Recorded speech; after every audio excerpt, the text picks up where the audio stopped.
The flags on the side of the sail depict the number of damaged and sunk ships.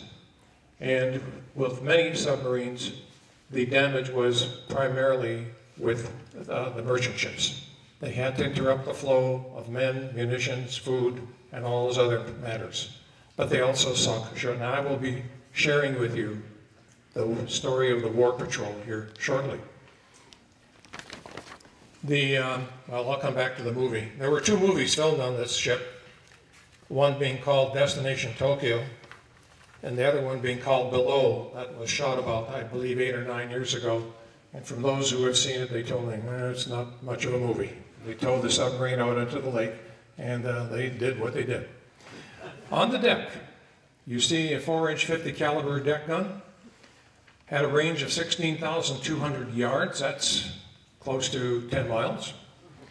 40 millimeter anti-aircraft gun, 22,800 feet, and a 20 millimeter anti-aircraft and surface-to-surface gun with a range of 4,800 feet and 10,000 feet. It has 2 periscopes located forward, a larger one, and a smaller one located aft.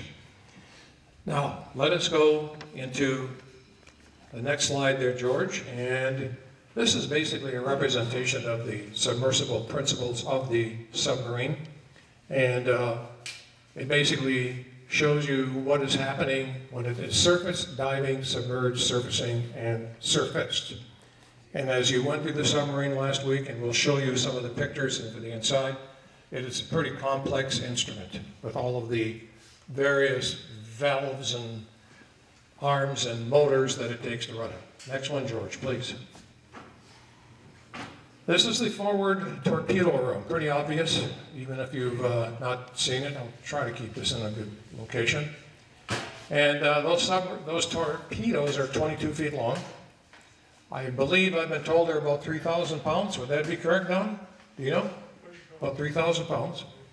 And they had to be loaded into the submarine from a location up here above the top of the screen with block and tackle. It was all pretty rugged manpower to get them in there. And there are tubes there, the brass tubes, of course, where the torpedoes are launched. And yes, those are bunks. And it was well known that your bed partner would be a submarine. Excuse me, not a submarine, a torpedo. And there are other torpedoes we'll come back to. Next one, please, George. This is a picture of a group of young guys, scouts, who will sleep on that submarine. And every weekend we are filled, with the exception of the holiday weekends. There are 80 berths, as I said. Usually all 80 are filled. Sometimes it gets a little slower in the winter, but we do heat it. And if you want to see a high heating bill, I'll show it to you. This is like heating a tin can in a freezer, but we have a couple of electric heaters, forced air heaters. Next one, George. Well, I'll come back to this one if you would go by it, please. This is looking through the hatchway aft from the forward torpedo room. Yes, it's narrow.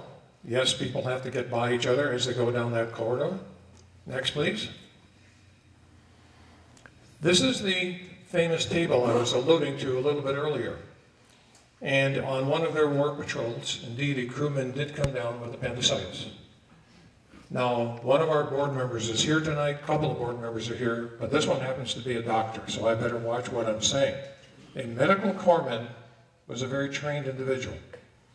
And they were even trained up to and including to do some minor surgery. Dr. Demos was a heart surgeon, right, sir? Okay, so they didn't do any heart surgery under there.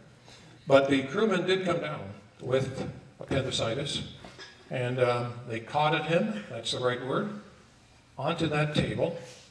And if you've been around the museum, you'll see pictures in the lower level, which are all about the solar science, and it illustrates these 4 seamen who are there with the instruments. And I've seen another picture of them with looks like an anatomy book. And how would you feel if you were going under and somebody's with an anatomy book and they're going to perform surgery on you and take out your appendix? But it did take place, and the literature says it took about 4 hours. Doctor, how long would it take to do an appendix operation nowadays? About 25 minutes. The seaman survived.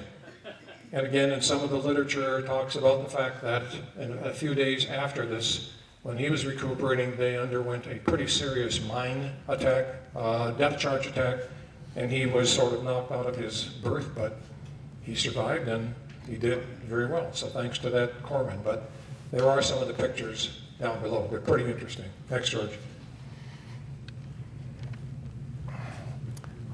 This is officers' quarters. Again, for some of you who saw this, here would be officers who were not of the grade of the captain. The captain had his own berth. And then the next in command would have had a couple of berths. But this is for a couple of the officers. Next, please. You're in the control room. And I think it's pretty obvious that this is a control room. People ask a lot of questions like, what are the big valves, the big wheels on the left, and the left side of the picture, controlling the up and down motion of the submarine, the planes as they call it. Currently the planes on the front of the submarine are pulled back against the body of the submarine, but they would be used just like an aircraft to descend and ascend. This is a picture taken, I believe that's in the conning tower. And you see some deterioration at the top. The submarine was insulated with cork, and I think that's a deterioration of cork that's up there. And you know how many of these submarine movies come out and it looks like there's a lot of activity and a lot of motion and that? I don't know how they did it.